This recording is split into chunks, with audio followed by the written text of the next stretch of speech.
Ay, naku, may ikapan tayo. Wala tayo mga ang patong. Naku, sa mga nanonood dyan, ay please do subscribe LSR TV channel. Ay, ito yung gagawin natin, buburin. Ay, ito yung project natin na i-airbrush. So, ito yung canvas natin, medyo mahaba. Mahaba. Side hustle tayo. So, patong na natin yan. Hawakan ko na lang muna.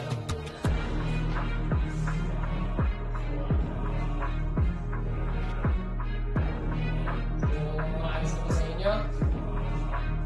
So, i-ano natin yan. I-partner na natin pencil after i-airbrush natin at saka i-paint like brush.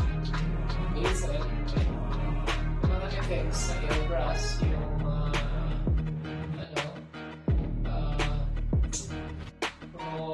colors is brush. Then spray natin ng airbrush sa mga details and highlights. Okay, kung sundin nyo lang po yung video na ito kung pwede naman gawin. Halimbawa, kung wala kayong projector, pwede nyo i-box. Trace by box. Okay, no? Or carbon paper sa likod, photocopy nyo, magastos yan i-trace nyo, ma-enlarge nyo, gano'n. Binibigyan ko kayong technique kung paano gumawa ng artwork sa canvas. Kasi po ito dating sideline po ito nung nasa Pinas po ko. Ngayon, sideline ngayon, dahil bakasyon sa Belgium, nasa bakasyon po kami. Project na gagawin natin, dahil mapanahon na papalabas siya kasi kasama ni Deadpool. Okay, ngayon po is Thursday 18, July 18, 2024 po ginawa. Sa mga manunod po dyan, 18 days in the future na sabi niyo po sa panonood sa YouTube ko. Okay, please subscribe po ulit at panonood po po sa ginagawa ko. Sa pagpinta ng final finish ko nasa mga video ko, previous video ko, okay?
So ito yung mga ano natin, mga materyales natin na gagamitin dun sa Wolverine and Deadpool natin.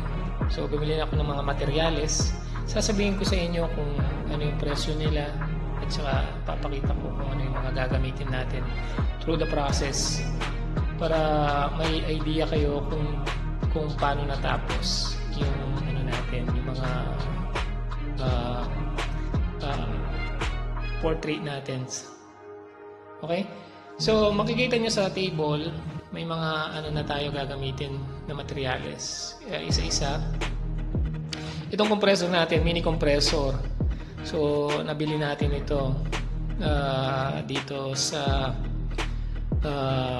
Belgium. Nasa Belgium po ako ngayon. So, magsa-side hustle po pala tayo ngayon para gumawa ng artwork. Ayun po, sa canvas. Ayun po. So, Wolverine and Deadpool ang ano natin ngayon. Ipipaint natin. So, yan po yung mga materyales na gagamitin ko. So, kung nagtataka kayo, napapaisip kayo,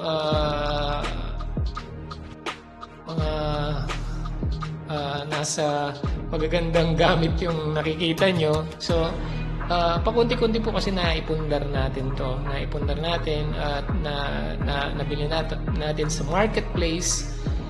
Sa marketplace pupunta po kayo doon, may mga second hand na makikita po kayo. Okay? Ito po, nabili ko lahat second hand. Pwera lang po yung mga brush at canvas sa isang art workshop dito. So, isasabihin ko po sa inyo. Okay, mini compressor, ito po yung gagamitin natin na pang ano po sa airbrush. So, projector, ayun po yung projector natin. Okay.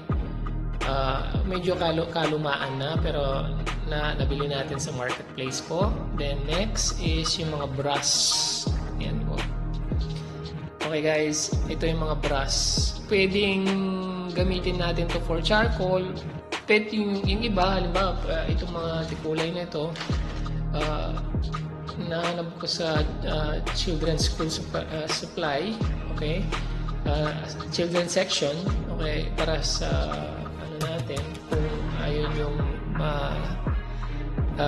masira yung mga ibang brush niyo kagaya nito, magaganda yung bristle nila.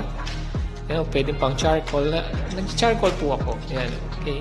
Pero mostly ang gagamitin natin itong mga medyo low class po na ano. Ito naman pang sa pahid natin ng clear coat varnish po. Clear coat varnish after na ma-paint yung Wolverine and Deadpool sa canvas natin. So, nagkakaroon po kayo ng idea. Dito naman, sponge, okay? Smooth siya dahil ipapahid natin yung clear coat varnish sa canvas pag natapos na yung Wolverine natin, okay? And then, acrylic paint, ito, na nabili natin, complete. May mga bote, kaso mamahal sila dito. Sobrang mahal nila. So, ito po yung mga airbrush na gagamitin natin. Ayan, airbrush. May mga ano na sila, mga pipe din sila or mga hose papunta dito sa air compressor natin, tank. At bale, nakabili tayo ng 3. So,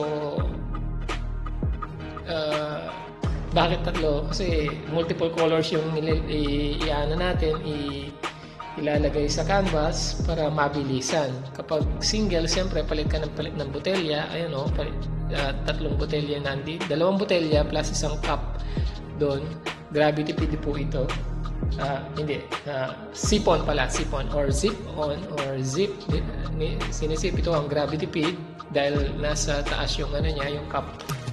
And then may isa pa, ito, may isa rin gravity feed nabili po dito sa Belgium. So ito po, kung marunong kayo sa art, okay, pwede nang simulan for business to. Dahil ako po may trabaho dito sa Belgium, side hustle po natin ito para kumita ng extra income.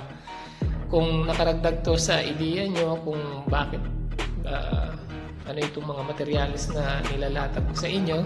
So, ito po yung alam kong na skill na pwede kong gawing negosyo. Okay po?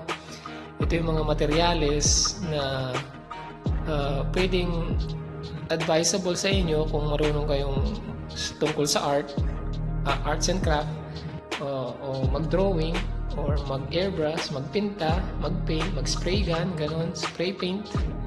Makakatulong po ito. Okay? So, i-walk through ko kayo sa process ng paggawa ko ng artwork ko na Deadpool at saka Wolverine. Ito po yung mga canvas natin, malalaki. Yan. Okay? So, panoorin nyo lang po hanggang sa dulo, at please do subscribe and hit the notification bell para lalo kayong ma-update sa mga susunod kong gagawin na video. Okay?